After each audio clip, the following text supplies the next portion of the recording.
நெடுமாறன் குகைக்குள்ள நுழைஞ்சப்போ உள்ளிருந்து வந்த தூப புகையோட வாசம் அவன் தலைய கிறுகிறுக்க வச்சுச்சு. கொஞ்சம் சமாளிச்சுக்கிட்டு உள்ள போனப்போ அங்க ஒரு வித்தியாசமான காட்சிய பார்த்தான். ஒரு பெரிய அகல் விளக்குல இருந்து தீபம் சுடர் விட்டு எரிஞ்சிட்டு இருந்துச்சு. பக்கத்துல வச்சிருந்த பாத்திரத்துல இருந்து தூப புகை வந்துட்டு இருந்துச்சு. தீபத்தோட வெளிச்சமும் தூப புகையும் சேர்ந்து அந்த இடத்த ஏதோ ஒரு மாயலோகம் மாதிரி உணர வச்சுச்சு. அங்க என்ன நடக்குதுன்னு நெடுமாறன் உத்து பார்த்தான். 10-12 திகம்பர சமணர்கள் வட்ட வடிவமா உட்கார்ந்து எல்லாரும் ஒரு மந்திரத்தை ஒரே மாதிரி ஜெபிச்சிட்டு இருந்தாங்க. அவங்கள ஒருத்தர் கையில உடுக்கையை வச்சு அடிச்சிட்டு இருந்தாரு. இன்னொருத்தர் ஒரு பெரிய வீணைய கையில வச்சுட்டு அதோட நரம்புகளை விரலால தட்டிட்டு இருந்தாரு. இந்த ரெண்டோட சத்தமும் சேர்ந்துதான் தருரும் தருருன்ற சத்தத்தை கிளப்பி நெடுமாறனுக்கு ஏதோ பண்ண வச்சுச்சு. அந்த முனிவர்களுக்கு நடுவுல ஒரு 16 வயசு இருக்க ஒரு பையன் உட்கார்ந்துருந்தான். மந்திரங்களுக்கும் வாத்தியங்களுக்கும் ஏத்த மாதிரி அவனோட உடம்பு லேசா ஆடிட்டு இருந்துச்சு. கண்கள் 3/4 பங்கு மூடி இருந்துச்சு. அதுலயும் வெள்ளை விழி மட்டும் தெரிஞ்சனால அவன் முகம் பார்க்கவே பயங்கரமா இருந்துச்சு. நெடுமாறனை கூட்டிட்டு வந்த சமண முனிவர் அவனை சத்தம் எதுவும் போடாம உட்கார சொன்னான். மந்திரங்கள் சொல்றதும் வாத்தியங்களோட முழக்கமும் செகண்டுக்கு செகண்ட் அதிகமாயிட்டே வந்துச்சு. அந்த பையனோட உடம்பின் ஆட்டமும் அதிகமாயிட்டே வந்துச்சு. திடீர்னு மந்திரங்கள் சொல்றதும் வாத்தியங்களும் நின்னுச்சு. அந்த பையன் வீல்னு கத்திக்கிட்டு தரையில விழுந்தான். கொஞ்ச நேரம் அந்த குகையில மயான அமைதி இருந்துச்சு. கையில வீணை வச்சிருந்த சமண முனிவர் அதோட ஒரு நரம்ப லேசா தட்டி விட்டு, தம்பி, என் குரல் கேக்குதா உனக்குன்னு கேட்டாரு. கேக்குது சுவாமின்னு அந்த பையனோட உதடுகள் முணுமுணுத்துச்சு. அப்படின்னா நான் கேட்கிற கேள்விகளுக்கு பதில் சொல்லு. கொஞ்ச நேரத்துக்கு முன்னாடி நீ இருந்த இடத்துக்கும் இப்போ நீ இருக்க இடத்துக்கும் ஏதாச்சும் வித்தியாசம் இருக்கான்னு கேட்டாரு. கொஞ்ச நேரத்துக்கு முன்னாடி நான் குகையில இருந்தேன். இப்போ நான் ஆகாயத்துல மிதந்துட்டு இருக்கேன். ஆகாயத்துல நான் நினைக்கிற இடத்துக்கெல்லாம் போக முடியுதுன்னு சொன்னான். நீ மிதக்கிற இடத்துல என்ன பாக்குறன்னு கேட்டாரு. என்னை சுத்தி திரள் திரளா புகை மண்டலங்கள் இருக்கு. அதெல்லாம் எனக்கு கொஞ்சம் மங்களா தெரியுதுன்னு சொன்னான். சிறுவன் கிட்ட கேள்வி கேட்ட சமண முனிவர் நெடுமாறனை பார்த்து, பாண்டியகுமாரா, இந்த பிள்ளைக்கு இப்போ ரிஷப தேவரோட அருளால அகக்காட்சி கிடைச்சிருக்கு. 20,000 வருஷத்துக்கு முன்னாடி நடந்ததும் 20,000 வருஷத்துக்கு பின்னாடி நடக்க போறது பத்தியும் இவனால நேருக்கு நேர் பார்த்து சொல்ல முடியும். உங்களுக்கு ஏதாச்சும் தெரிஞ்சுக்கணுமான்னு கேட்டாரு. நெடுமாறன் கொஞ்சம் தயங்குனா. எதிர்காலத்தை பாக்குறது அவசியம் தானா? அப்படி பாக்குறனால ஏதாச்சும் விபரீதம் வருமா? எதுவும் தெரிஞ்சுக்காம இங்க இருந்து கிளம்பிடலாமான்னு நினைச்சானே தவிர அவனை அங்க இருந்து போக விடாம ஏதோ ஒரு சக்தி அவனை தடுத்து அங்கேயே இருக்க வச்சுச்சு. ஆமா அடிகளே, வாதாபி யுத்த முடிவை பத்தி தெரிஞ்சுக்க விரும்புறேன்னு அவன் வாயில இருந்து அதுவா வந்துச்சு.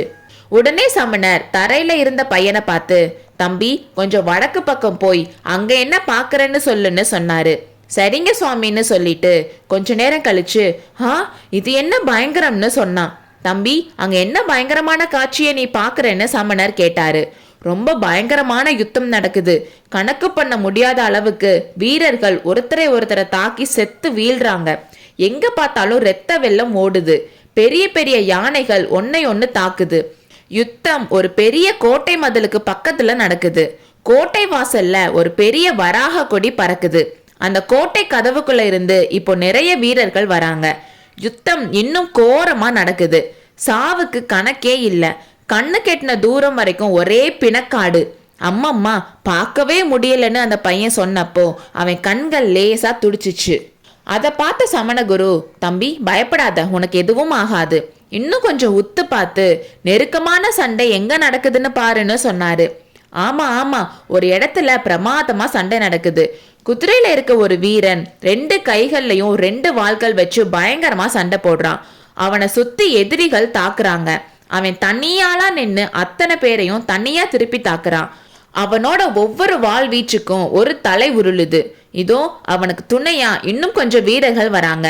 அவங்களுக்கு நடுவுல மீனக்கொடி பறக்குது. நெடுமாற பாண்டியன் வாழ்க, வாதாபி புலிகேசி வீழ்கன்னு அவங்க சொல்லிட்டு எதிரிகளை தாக்குறாங்க. அந்த சிறுவன் இப்படி சொன்னப்போ அது வரைக்கும் கொஞ்சம் அலட்சியமா கேட்டுட்டு இருந்த நெடுமாறனுக்கு கொஞ்சம் ஆர்வம் வந்து அடுத்து என்ன சொல்ல போறான்னு ஆவலா கேட்க ஆரம்பிச்சான். அடுத்து என்ன நடக்குதுன்னு நல்லா பார்த்து சொல்லுன்னு சமண முனிவர் சொன்னதும் இப்போ சண்டை முடிஞ்சிருச்சு. எதிரிகள் எல்லாரும் செத்து விழுந்துட்டாங்க. வெற்றி பெற்ற அந்த மாவீரனை சூழ்ந்துட்டு வீரர்கள் எல்லாம் மீனக்கொடி வாழ்க, நெடுமாற பாண்டியர் நீடூழி வாழ்கன்னு காது செவிடுபடுற மாதிரி கோஷம் போடுறாங்க. இதோ இப்போ இன்னொரு கும்பல் வருது. அந்த கும்பலுக்கு நடுவுல ஒரு ரதம் வருது.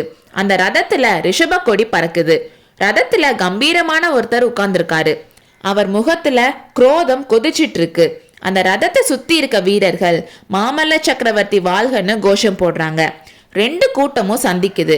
குதிரையில வந்தவரும் ரதத்துல வந்தவரும் கீழே இறங்கி பேசுறதுக்கு வராங்க. மீனக்கொடி வீரர் ரிஷப வீரரை பார்த்து, மாமல்லரே, புலிகேசி செத்தா, வாதாபி கோட்டை இப்போ நம்ம வசமாயிடுச்சு, நான் கிளம்புறதுக்கு அனுமதி கொடுங்கன்னு கேக்குறாரு.